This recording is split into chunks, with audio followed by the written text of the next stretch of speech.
Hello বন্ধুরা, তোমরা সবাই কেমন আছো? আশা করি তোমরা সবাই ভালোই আছো। আমি মিহির মিক্স ফান্ডার পক্ষ থেকে তোমাদের সবাইকে স্বাগত জানাই মিক্স ফান্ডার চ্যানেলে। কি আজব তাই না, যে আমাদের কদর করে না আমরা তাদের পিছনেই ছুটতে থাকি। যে আমাদের জন্য সব থেকে বেশি মূল্যবান, যার জন্য আমরা সমস্ত পৃথিবীকে পিছনে ছেড়ে দিই, শুধু সেই মানুষটাকেই আমাদের কোনো ভ্যালু হয় না। আমরা যাদেরকে সব কিছু বানিয়ে নিই আমাদের, কিন্তু তাদের সামনে আমরা কিছুই নয়। তারা আমাদেরকে কিছুই মনে করে না। এই মনটাও কি আজব তাই না, যে মন বারবার ভাঙে আমরা তাকেই সব থেকে বেশি মনে বোঝ করিয়ে রাখি। যে আমাদের কোনোদিনও ভালোবাসা বোঝেই না, তার উপরেই আমাদের সমস্ত ভালোবাসা নিছাওয়ার করে দিই, তার উপরেই আমাদের সমস্ত ভালোবাসা লুটিয়ে দিই। যে মানুষটির সাথে কথা বলার জন্য আমরা পৃথিবীর সমস্ত কাজ ত্যাগ করে দিই, সমস্ত কাজ ফেলে রেখে তাকে একটু সময় দেওয়ার কথা বলি, তার সাথে একটু কথা বলার চেষ্টা করি, কিন্তু ঠিক সেই মানুষটিরই আমাদের সাথে কথা বলার সময় হয় না। একটা মেয়ে একটা ছেলেকে খুব ভালোবাসতো। ওই মেয়েটি ছেলেটির ভালোবাসা পাওয়ার জন্য খুব কষ্ট করেছে, কিন্তু সেই ছেলেটা দুনিয়ার সমস্ত কাজে ব্যস্ত থাকতো। ওই মেয়েটা বারবার তাকে বলতো যে আমাকে একটু টাইম দাও, আমার সাথে একটু কথা বলো, আমার মেসেজের একটু রিপ্লাই দাও, আমার সাথে একটু ফোনে কথা বলো, আমাকে একটু টাইম দাও। আমার আর কিচ্ছু চাই না, শুধু তোমার কাছ থেকে পাওয়া একটু সময় চাই। কিন্তু ওই ছেলেটি খুব কম সময় দিতে পারত ওই মেয়েটিকে। মেয়েটা যদি 100টা মেসেজ করে তখন ছেলেটার একটা রিপ্লাই আসতো। মেয়েটা যদি সারা দিন ফোন করতো তাহলে ছেলেটা একবার কল ব্যাক করতো। ওই ছেলেটি মেয়েটিকে খুব কম সময় দিতে পারতো, কারণ ছেলেটা তার জীবনে একটা গোল সেট করে রেখেছিল। ওই ছেলেটা জীবনে অনেক কিছু স্বপ্ন দেখেছিল এবং স্বপ্নটা হাসিল করার জন্য সারা দিন কাজ করে যেত, সারাক্ষণই কাজে ব্যস্ত থাকতো। ছেলেটা বলতো যে আমি তোকে খুবই ভালোবাসি, আমি তোকে আমার প্রাণের থেকেও বেশি ভালোবাসি, কিন্তু আমাকে আমার জীবনে অনেক কিছু করতে হবে, অনেক বড় হতে হবে, অনেক বড় স্বপ্ন দেখেছি সেগুলোকে সত্যি করতে হবে। আমি যখন আমার স্বপ্ন পূরণ করে ফেলবো, আমি যখন আমার চাকরি পেয়ে যাব, আমি যখন সেটেল হয়ে যাব, তখন আমার সমস্ত সময়ই তো তোমার, আমি তখন আমার সমস্ত সময় তোমাকে দিয়ে দেব। মেয়েটা তাকে বারবার বলতো। ভবিষ্যতের কথা ভেবে আমরা আজকের বর্তমানটাকে উপভোগ করব না, আজকের বর্তমান আমরা কথা বলবো না। আমি কি করব এরকম ভবিষ্যৎ নিয়ে যেখানে আজকের দিনে তুমি নেই?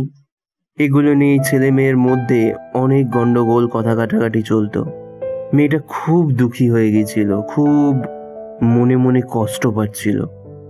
সে ছেলেটা মেয়েটাকে বারবার একটা কথাই বলছিল যে আমি একবার কিছু হয়ে যাই না, তারপরে আমার সমস্ত টাইমই তোমার, আমার সমস্ত সময়ই তোমাকে দিয়ে দেবো। আমিও তোমাকে অনেক অনেক বেশি ভালোবাসি। এরকম চলার পরে মেয়েটা একদিন ছেলেটাকে বলে, একটা পুরো দিন না তুমি আমাকে মেসেজ করবে না আমি তোমাকে মেসেজ করব, না তুমি আমাকে কল করবে না আমি তোমাকে কল করব, আর যদি তুমি এটা করতে পারো তাহলে আমি তোমাকে সারা জীবন ভালোবেসে যাব। ছেলেটা বলে ঠিক আছে, তাহলে আমি একদিন অবশ্যই এটা করে দেখব। ওই ছেলেটা মেয়েটাকে একদিন কোনো কল কোনো মেসেজ না করে পুরো দিনটা কাটিয়ে দিল। পরের দিনে যখন ছেলেটা মেয়েটাকে কল করলো, মেসেজ করলো, কোনো রিপ্লাই আসলো না। তারপর ছেলেটা না থাকতে পেরে মেয়েটার সাথে দেখা করার উদ্দেশ্যে বেরিয়ে পড়লো। কিন্তু যখন ছেলেটা সেই মেয়েটার সাথে দেখা করতে গেল, সেখানে গিয়ে জানতে পারলো যে মেয়েটাকে হসপিটালে নিয়ে যাওয়া হয়েছে। ছেলেটা ছুটে ছুটে গিয়ে হসপিটালে পৌঁছলো, আর হসপিটালে গিয়ে তখন দেখলো মেয়েটা মারা গেছে। তখন মেয়েটার বাড়ির লোক ছেলেটাকে একটা চিঠি দিল, বলল এই চিঠিটা তোমার জন্য রেখে গেছে। চিঠিতে লেখা ছিল আমার কাছে খুবই কম সময় ছিল, আর সেই কম সময়টা আমি সব সময় তোমার সাথে থাকতে চেয়েছিলাম, তোমার সাথে কাটাতে চেয়েছিলাম। এই জন্যই আমি তোমাকে বারবার ফোন করতাম, বারবার কল করে জোর করতাম কথা বলার জন্য। আর আমি যখন জানতে পারলাম যে আমার কাছে শুধুমাত্র একটি দিনই আছে, তখন আমি বুঝতে পেরে যাই যে তোমাকে সারা জীবনটা আমাকে ছাড়াই কাটাতে হবে।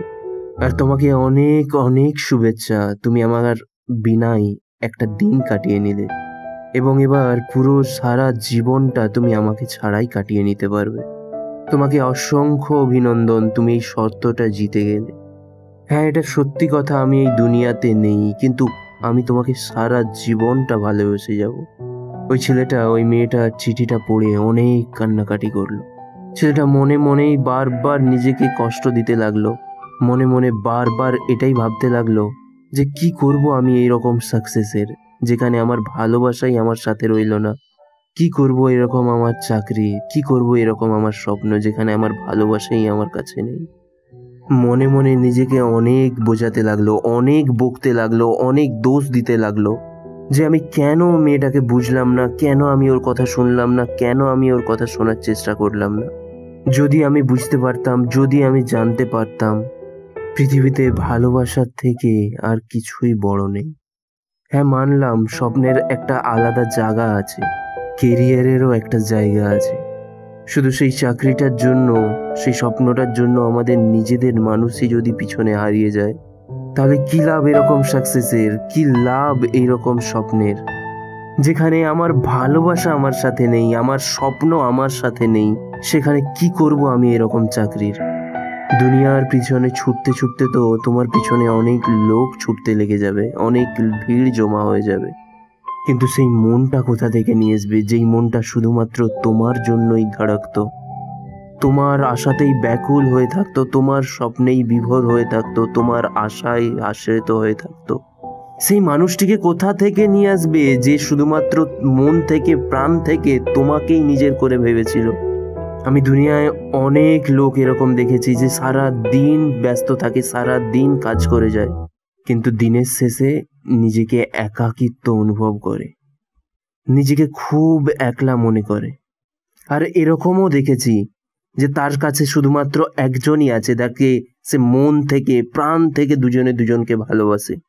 তাদের পিছনে দুনিয়াও নেই, কোনো মানুষও নেই, কিন্তু তারা দুজনে দুজনের জন্য কোনো দুনিয়ার থেকে কম নয়। তার মানে আমি এটা বলছি না যে তোমার স্বপ্ন জরুরি নয়, তোমার ভবিষ্যৎ জরুরি নয়, তোমার কাজ জরুরি নয়, কিন্তু আমি এটাই বলতে চাইছি যে তোমার কাজ করার চক্করে, তোমার টাইম না দেওয়ার চক্করে, তোমার প্রেমিক, তোমার ভালোবাসা, তোমাকে যে লাইক করে, তোমাকে যে মন থেকে, প্রাণ থেকে ভালোবাসে, সে পিছনে না হারিয়ে যায়। তো আমি মিহির মিক্স ফান্ডের পক্ষ থেকে তোমাদের সবাইকে স্বাগত জানাচ্ছি, তোমাদের সবাইকে ধন্যবাদ জানাচ্ছি ভিডিওটা দেখার জন্য। পারলে সাবস্ক্রাইব করে দিও এবং তোমার বন্ধুদের সাথে প্রচুর পরিমাণে শেয়ার করে দিও। তো এই ভিডিও দেখার জন্য অসংখ্য ধন্যবাদ। Thank you so much for watching this video.